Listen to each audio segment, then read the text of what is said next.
bonsoir à tous, c'est Nelly, je suis de retour avec une nouvelle vidéo. Je pense faire une vidéo par semaine à partir de maintenant, enfin en tout cas je vais essayer.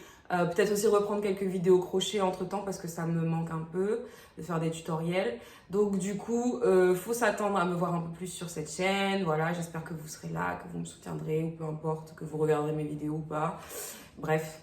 Aujourd'hui, je reviens avec une nouvelle vidéo et je me suis beaucoup interrogée sur quel sujet je pourrais aborder. Je me disais, bon, allez, qu'est-ce qui va bien pouvoir intéresser les gens?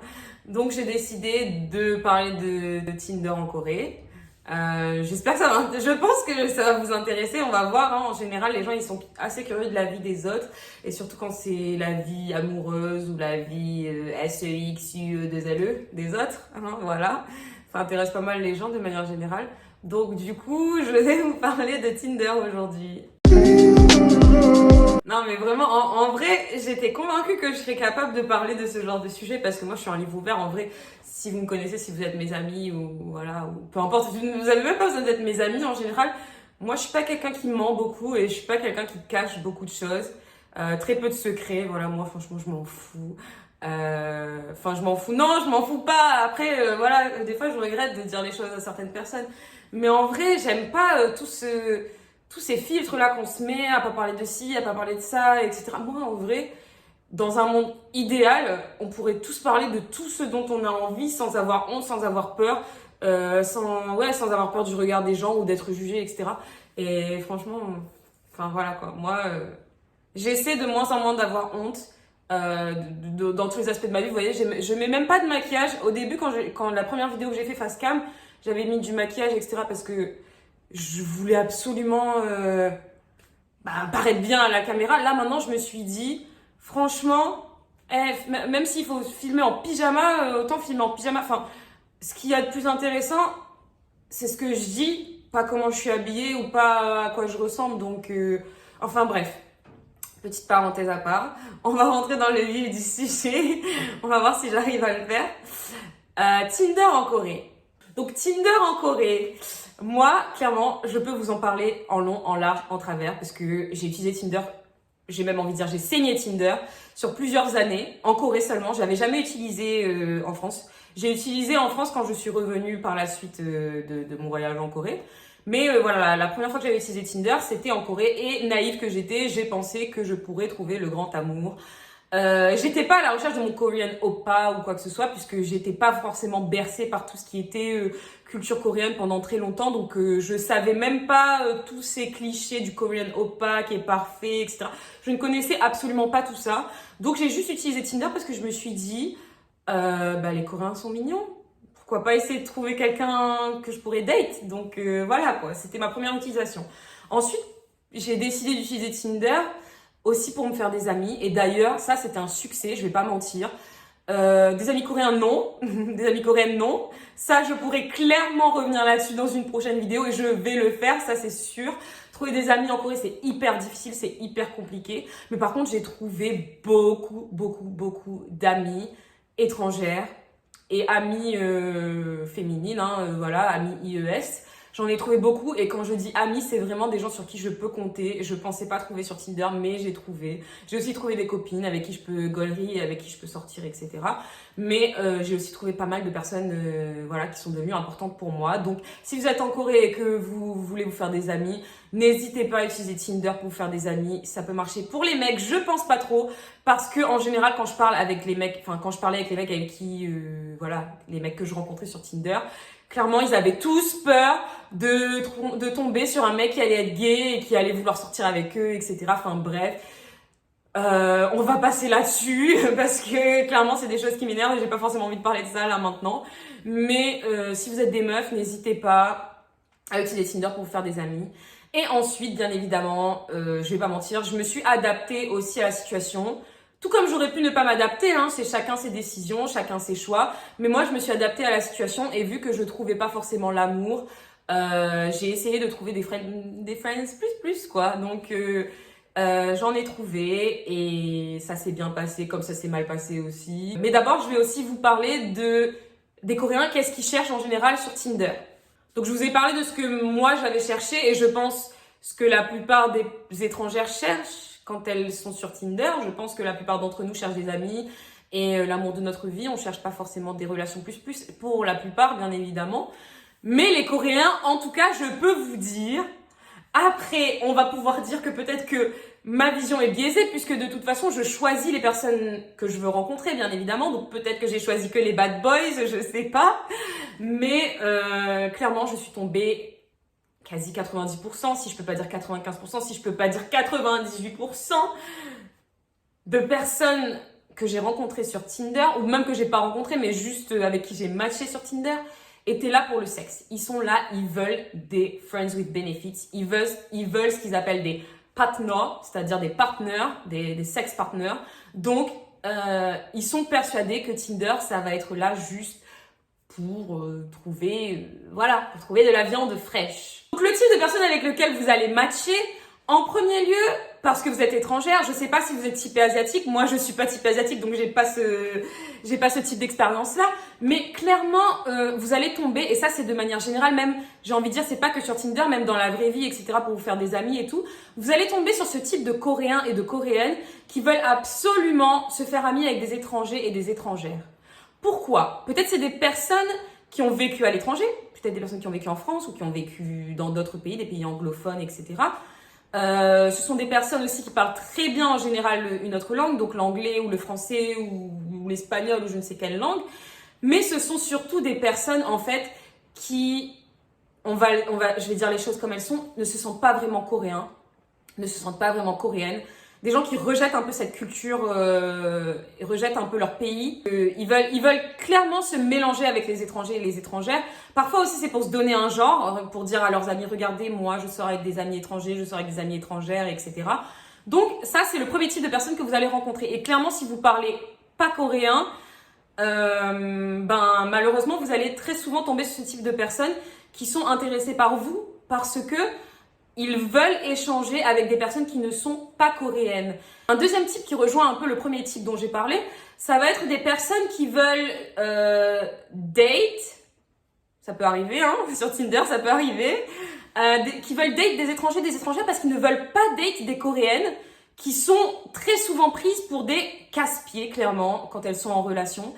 Parce que dans la culture coréenne, quand on date une coréenne, on doit lui offrir des cadeaux, on doit être aux petits soins avec elle, on doit tout le temps dépenser de l'argent, de l'énergie, du temps pour cette personne, et clairement c'est épuisant. Et il y a aussi beaucoup de Coréens qui parlaient pas forcément anglais, qui m'ont dit qu'ils ne voulaient pas date des Coréennes parce que elles étaient ennuyantes. Et ça, c'est pas moi qui le dis, c'est des mecs qui me l'ont dit. Ils m'ont dit clairement, avec cette culture de l'apparence où tout est superficiel, il y a beaucoup de meufs qui sont pas très très intéressantes, qui n'ont pas grand chose à dire, qui n'ont pas grand chose à raconter et qui sont là juste à attendre en fait que tu leur payes des restos, que tu leur payes des cadeaux et que tu sois là aux petits soins et que tu t'habilles avec le même t-shirt qu'elles, etc. Donc clairement, il y a beaucoup de mecs qui m'ont dit que ça les intéressait absolument pas et que c'était pour ça qu'ils essayaient de se tourner plutôt vers les étrangères. Ensuite, troisième type que je peux diviser en deux catégories, je pense, ça va être les Coréens qui parlent soit très très peu anglais, mais qui peuvent quand même se faire comprendre, et ceux qui ne parlent pas du tout anglais. Donc ça va être vraiment pour les personnes qui parlent très bien coréen ou qui en tout cas peuvent tenir des conversations en coréen sans avoir besoin de beaucoup utiliser anglais ou papago, etc. Ces deux types-là, ils vont vouloir tester les étrangères parce que c'est des personnes qui n'ont pas forcément été beaucoup, qui n'ont pas forcément beaucoup côtoyé les étrangères, etc. Donc c'est des mecs qui vont vouloir vous tester. En général, on va pas se mentir, ils vont vouloir vous tester sexuellement, hein. Ils vont pas forcément vouloir vous tester intellectuellement, ils vont pas forcément essayer de vouloir être votre ami, mais ils vont essayer de vouloir s'amuser avec vous, comme ils aiment bien dire en Corée. Moi, en ce qui concerne ma propre expérience, ce type de personnes que j'ai rencontrées, c'était plutôt des rappeurs ou des mecs qui adorent le rap US, etc. Parce que ils voyaient tous ces rappeurs qui sont noirs, c'est Beyoncé, c'est Rihanna, bon, qui ne sont pas des rappeuses, hein, mais voilà. Et on va dire que c'est leur type de meuf, ou en tout cas c'est un type de meuf qui les attire beaucoup, mais ils n'ont pas l'opportunité de rencontrer ce type de meuf puisqu'ils ne parlent pas un pet d'anglais, ils ne parlent pas un pet d'une autre langue, ils ne parlent que coréen, et encore parfois ils savent même pas bien parler coréen, j'ai envie de vous dire. Donc du coup, ce qu'ils font, c'est que dès qu'ils trouvent une meuf qui parle un peu coréen, etc., ils vont essayer de tester. Et ça, moi, vu que je parle coréen, je peux pas dire assez bien, mais je peux tenir des conversations avec des personnes qui ne parlent pas anglais, et ben j'en ai rencontré beaucoup.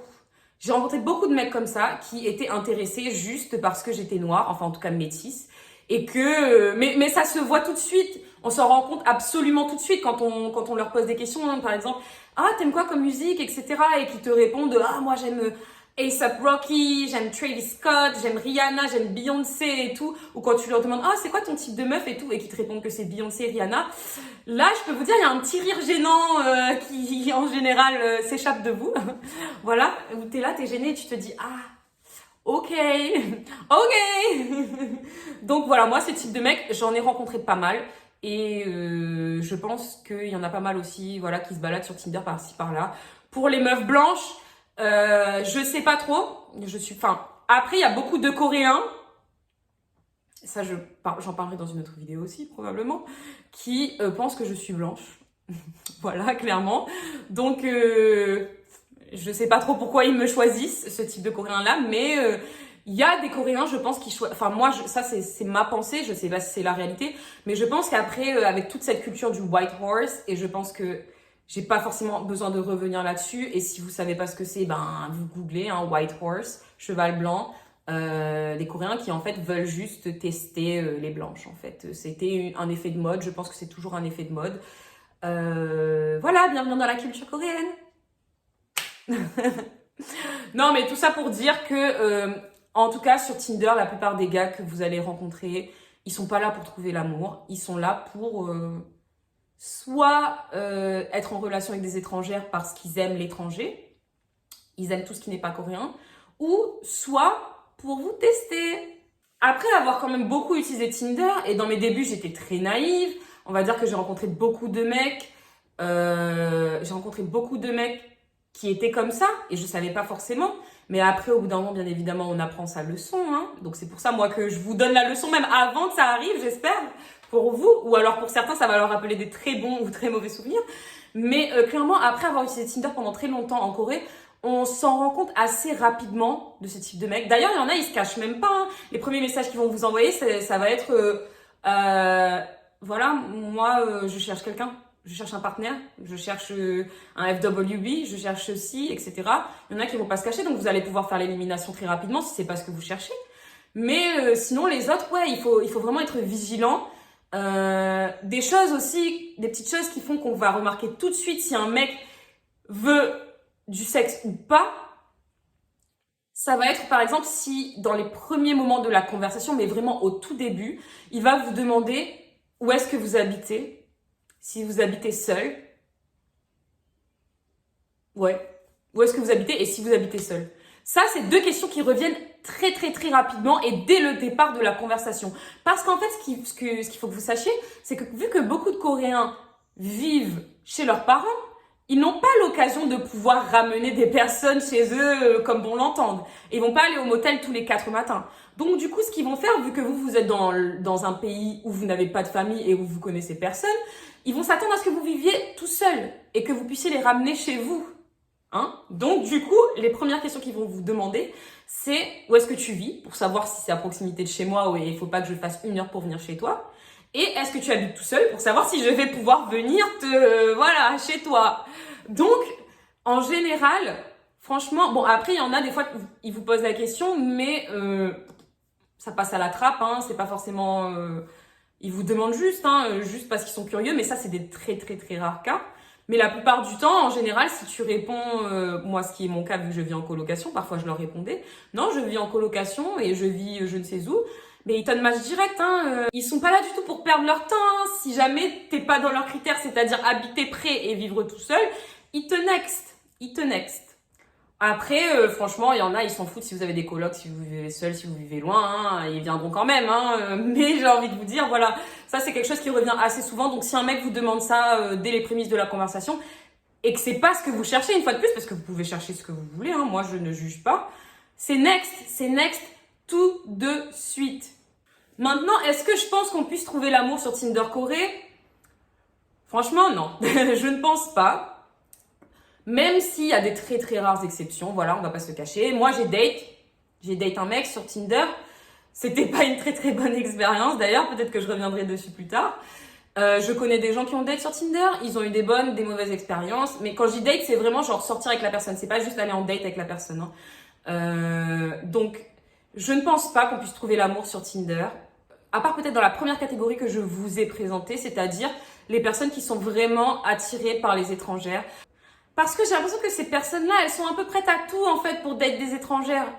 Tout ce qu'ils veulent, c'est vraiment date en dehors de la Corée, date en dehors des Coréennes. Et c'est d'ailleurs pour ça que moi, en général, même si c'est paradoxal, parce que je cherche des Coréens sur Tinder, je cherche pas forcément des étrangers, donc on pourrait se dire la même chose de moi, même si j'ai pas l'impression que je relie avec cette catégorie, puisque moi, je suis attirée par les Coréens, mais je cherche quand même la personnalité derrière. Je ne vais pas sortir avec le premier venu. Eux, par contre, j'ai l'impression qu'ils ne s'attarderont jamais sur ma personnalité.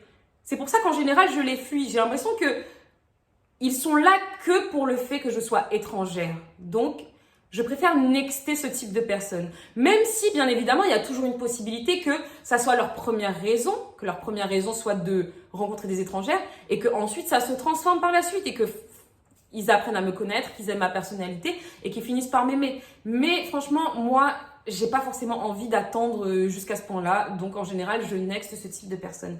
Personnellement, moi, je suis plutôt en recherche de Coréens qui savent un minimum parler anglais et qui savent aussi parler bien coréen et qui sont quand même assez immergés dans la culture coréenne, puisque c'est une culture que j'aime, que pas en toute partie, hein, mais c'est une culture en tout cas qui m'intéresse et que j'aimerais apprendre à connaître, voilà, beaucoup plus en profondeur.